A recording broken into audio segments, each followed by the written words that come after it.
Hello, Jeff Hoffman here again. Before each lecture, I'm going to give a short introduction both for the speaker and about the content of the lecture. Also, we realize that sometimes you might not have a full 2 hours to listen to an entire lecture all at once, so we've divided each lecture into segments lasting about 20 to 25 minutes, and we hope that this will make listening to the lectures more convenient. If you've listened to my introductory lecture, you heard a brief introduction to Dale Myers, who played a critical role in the early phases of the Space Shuttle program, so I won't say any more about him here.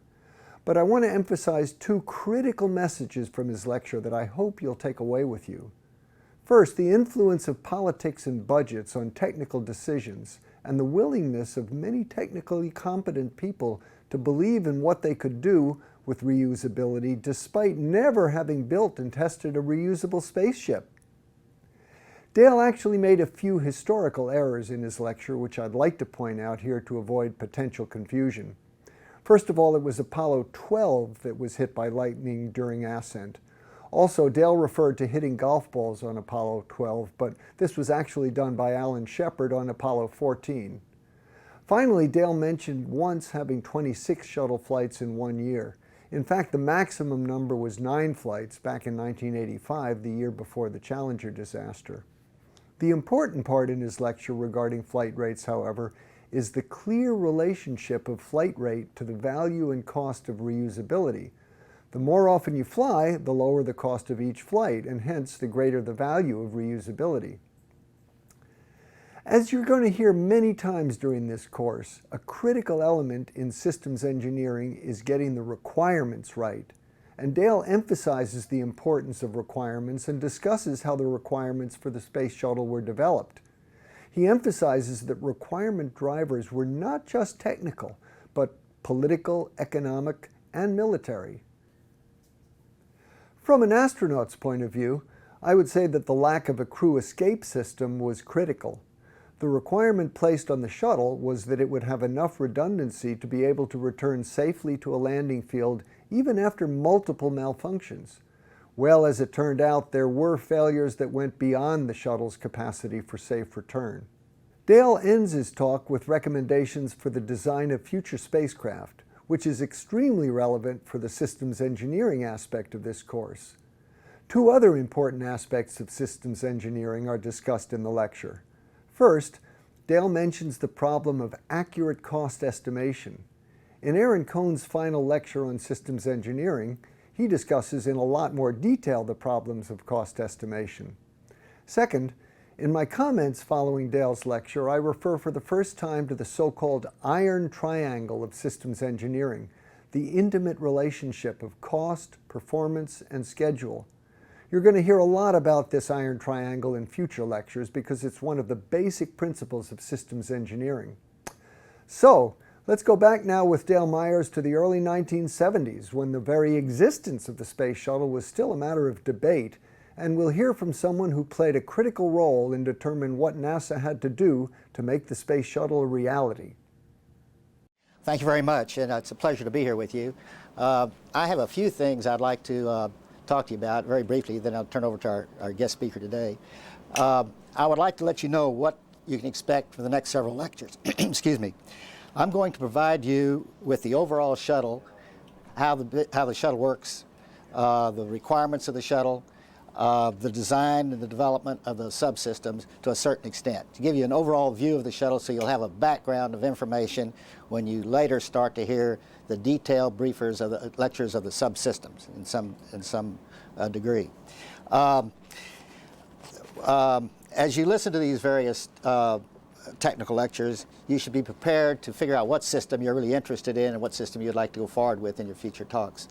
And so you'll see that. So that's what I'll do in the next two lectures, Tuesday and Thursday. In trying to figure out how we start the course, I went back in my memory to figure out a man who was there at the very beginning in Washington. And this is man Dale Myers, Mr. Dale Myers, who's going to talk today. Is a true, what you might say, a true aerospace engineer. He had a very distinguished career in both industry and government in aircraft and space. Dale, or Mr. Myers, was Deputy Administrator of NASA from October 1986 to 1989, and that's when President Reagan called Dale Myers back to be deputy administrator after the Challenger accident. Mr. Myers was corporate vice president of Rockwell International, president of the North American Aircraft Group, where he was responsible for the B-1, various military and commercial aircraft. In 1970, he had been associate with Rockwell International and vice president and manager for the Apollo Command and Service Module. So he was Apollo and Shuttle. The key thing that Mr. Myers is going to talk to you about today, he was the NASA Associate Administrator for Manned Spaceflight in 1970 when the Space Shuttle began. And Mr. Myers is going to talk to you about the beginning of the Space Shuttle and how the external environment helped create or generate requirements that really forced, you might say, the configuration of the shuttle. I think it's very important for you to understand that, because many times when you get out and start to work, go to work, the requirements become generated by external environments. So without further ado, let me turn the speaker over to Dale Myers to give you his lecture.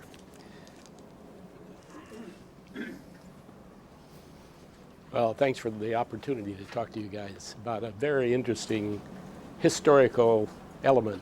I was asked to talk about the origin of the shuttle, and I was there in 1970. That's one of the prettiest pictures I've ever seen of the shuttle. That's a picture of the additional photography that they brought into the system after the Columbia accident. This was used on this last flight. First time I'd ever seen the rear view of all the connections for the transfer of fuel from the tank into the shuttle, the connections to the tank, the forward bipod where the foam was that came off on the Columbia accident. Just a terrific picture of all the tiles up under the wing that Aaron was so involved with. But what I want to talk about, here's another one that's really a first for me. This is the Mach 1 shock on the shuttle, about 20,000 feet altitude, Mach 1.1. That big envelope of condensation, not as pretty as it looks on a F-18 or some really slick airplane, but it's there. Okay, I'm going to talk about what happened leading up to the shuttle. And it's interesting because it involves the specific interests and personalities of the people who were involved. Jim Webb was the administrator of NASA from 1961 to 1968. And he was a terrific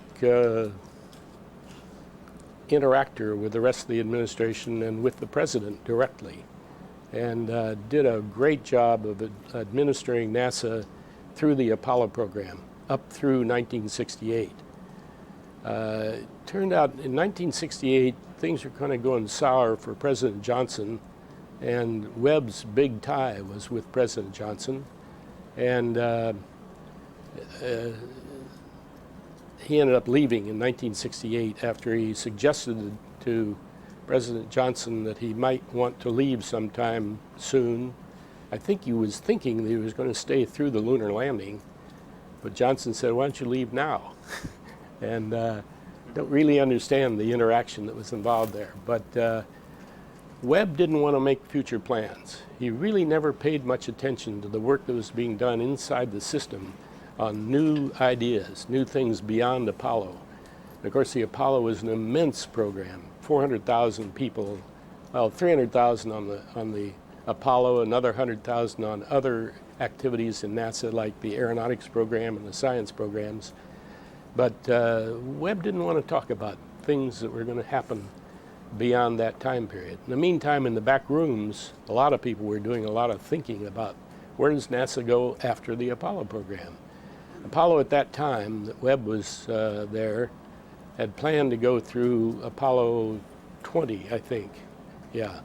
And so it was going to go on until 1973 or so. And so I think Webb took the attitude that we don't need to think about the future yet.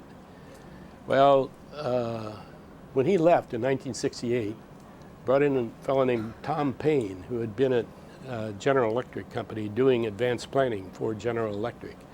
Very bright, very aggressively forward-thinking guy. A guy that I always felt never saw a future plan he didn't like. And NASA was doing a fantastic amount of future planning at that time, because in the 1968 time period, we'd just done the Apollo 7, gotten it back into flight again. At the end of 68, we did Apollo 8, which went around the moon, and NASA could do no wrong at that time. They were just on a step. And with Tom coming in early 69, all the work that was being done by NASA at that time the idea was that the NASA programs were going to continue to grow, and that you could really begin to do some expansive thinking about going out into space. There'd been work going on since 1964 on lifting bodies and on different configurations that people imagined could be used for traveling in space and returning to the ground in a more sophisticated manner than coming down on parachutes in the water. The water landings were extremely expensive, having a whole Navy out there to support them. And so people were beginning to think about land landing. And by 1969, enough pressure came on the administration that Nixon appointed his vice president, Spiro Agnew, to run a program reviewing the future of NASA. And he got a really good group of people together. He got Bob Siemens, I'm sure you all know, Tom Paine, the administrator of NASA. Lee Dubridge was had been head of Caltech and was the science advisor to the president. They had a guy that was the head of the Atomic Energy Commission and the head of the Bureau of the Budget. They did about a 6-month study supported by NASA. And NASA's dreams were that there should be a space transportation system that would include the moon and finally Mars. And it started with a 30-foot diameter, 12-man space station, 2 of them in Earth orbit, possibly reaching 100 people in Earth orbit. Another space station the same size around the moon with 12 men, a lunar base, a nuclear stage to transfer data, resources from Earth orbit space stations to the lunar orbit space station, a 2-stage fully recoverable shuttle with 100 to 150 flights a year because of this massive program that was being developed, a Skylab with 5 visits by the command module. This, by the way, was a second Skylab. Skylab was in our program, and a second Skylab was under construction at that time in this time period. And of course, to do all this, we would continue the Saturn 1B and the Saturn V production. Those are the big rockets that were involved in the Apollo program. And space tug to go to higher than low Earth orbit, to geosynchronous, and as I mentioned, the nuclear stage, and the Mars program in 1983. Now, that was all presented to this group, and they ended up setting up 3 different programs. One was this massive all-inclusive program.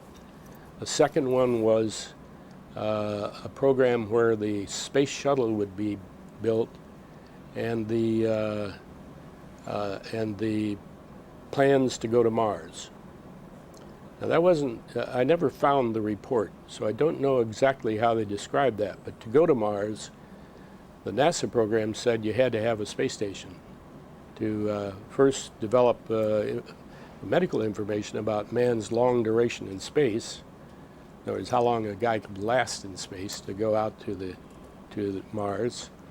And it became a fuel transfer operation where low Earth orbit rendezvous and docking and transfer of fuel would be made for a device to go on to Mars. So that second case, the one of build the shuttle and go to Mars, was the one that Agnew and Payne recommended. Payne, in his mind, said there's got to be a space station with that. And so he left in place the studies that NASA had out with industry on building a space station. And NASA then started a program on a fully recoverable two-stage shuttle. Been a lot of studies of how to do that, and we're going to get into some of the kind of system dynamics that were involved in that program as we go along here. Meanwhile, the budget crashed. NASA had a budget of about $6 billion in 1968, and by 1970 it was down to about $3.7 billion. Actually, at the same time, the manned spaceflight budget had gone from about $3 billion down to $1.7 billion. So it got hit even harder than the rest of NASA during this time period. And the reasons, well, we were in the middle of the Vietnam War. The budget deficit was going up dramatically. President Johnson has started the Great Society program for the poor in the country, and that was a big load on the budget. And Nixon just wasn't a big supporter of the space program, and so the budget was going down. So the question was there going to be a human spaceflight program at all? And that was a really big question, because in a time period about a year after this period, one of the senators put a bill before the Senate to cancel the shuttle. The shuttle Phase B program was underway by that time. We did studies, Phase A, a small amount of money to industry. Phase B was enough to get a definition to where you could decide that you were ready to go into detailed design. And Phase CD was actually the design and development and testing. So we were into Phase B on the shuttle at that time. He brought forward to the Senate, let's cancel the shuttle. And the vote was 50-50. And so the vice president had to go in and vote to keep the shuttle program going. That's how close to cancellation it was. Now, a really important guy in all this is a guy named George Miller. He had been head of the manned spaceflight program. He had been the stimulus within NASA for this broad systems study of going out to lunar bases and then to Mars. And he left in 1969, late 69. He had done his job. He got man to the moon and home safely. And he saw this cut in budgets that was going on. I don't know whether that really influenced him to leave, but I think his general pattern had been that he wanted to, whatever he wanted to do, he wanted to complete it successfully, and then he would move on. And he did that with the Apollo program, so he moved on. George was a guy that really supported this tremendous set of future dreams for NASA. Tom Paine left in late 1970, and the reason he left is he kept pushing for a space station, and the people in the administration had kind of seen the studies that had been done by this Space Task Group, where Agnew had said, let's do the shuttle and then let's go to Mars. Payne, knowing in his view that you had to have a space station to be able to go to Mars, kept pushing the space station, a 12-man space station that would require a Saturn V for launch. So it was a big expense. And it was a program that really called for NASA's budget to go up instead of down. He accepted the idea that it had been pushed down to the $3.7 billion level, but he expected it to be $6 or $8 billion by 1974. And nobody in the administration was buying that. So he left in 1970, and I think he was sort of asked to leave. I don't know that for a fact, but all the evidence would seem to be that he wasn't really making it with the administration. And I think this, by the way, turns out to be kind of an important part here, because when Tom Paine left, there was kind of a bad taste in the administration about NASA being too aggressive and wanting more and more big programs.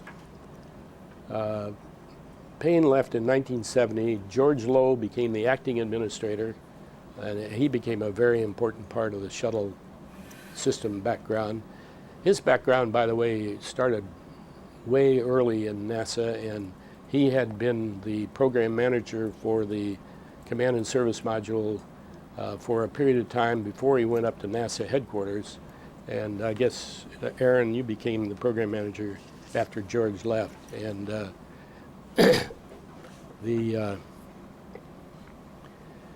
so I came in January of 1970. I had been in charge of the Command and Service Module at Rockwell, and George Low asked me to come back. And I had worked so closely with George that I felt a kind of a commitment to help in that area. So I went back in 1970.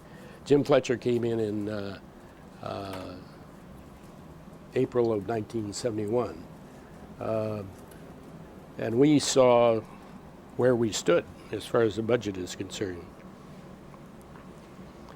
So in 1970, with this new cast of characters, we kind of accepted the idea that we were in trouble to the place where we could lose manned spaceflight completely, and that our real strategy had to be to get something that would be important to the future of NASA with respect to the programs. And our view was that the most important part of the game was to build a shuttle that would reduce the cost of getting into orbit. And that was the whole idea of the shuttle. There was a general consensus that if you had a shuttle that would be recoverable and reusable, it would reduce the cost of the operations. As they used to say in those days, I think I have it on another chart, you wouldn't think of flying from San Diego to Boston on an airplane and then throwing away the airplane, which is, of course, what we were doing with the ballistic systems. And but we thought if we could get a low-cost transportation system to a low Earth orbit, the rest of the systems would then follow naturally. And but because of the budget picture and because of where we stood with the shuttle in Phase B, recognizing it was going to be an expensive program, things started to fall out of the program. We canceled the Apollo 18 and 19. I guess 20 had already been canceled. We canceled Saturn 1B and the Saturn V, which are our big heavy lift capabilities. Canceled the second Skylab that was already essentially complete. That's the one that's in the Smithsonian Museum in Washington. Canceled the Command and Service Modules. Canceled the 30-foot diameter space stations. And that was a big hit against the group, because we were in Phase B there getting ready to go into detailed design on a 30-foot diameter space station. We didn't start the space tug, we didn't start the nuclear stage, and we canceled the Mars program. No, excuse me, we deferred the Mars program. Industry went down from 400,000 people working for NASA, all the NASA programs, down to about 140, 150. I've seen numbers lower than that. Now, concept for the shuttle.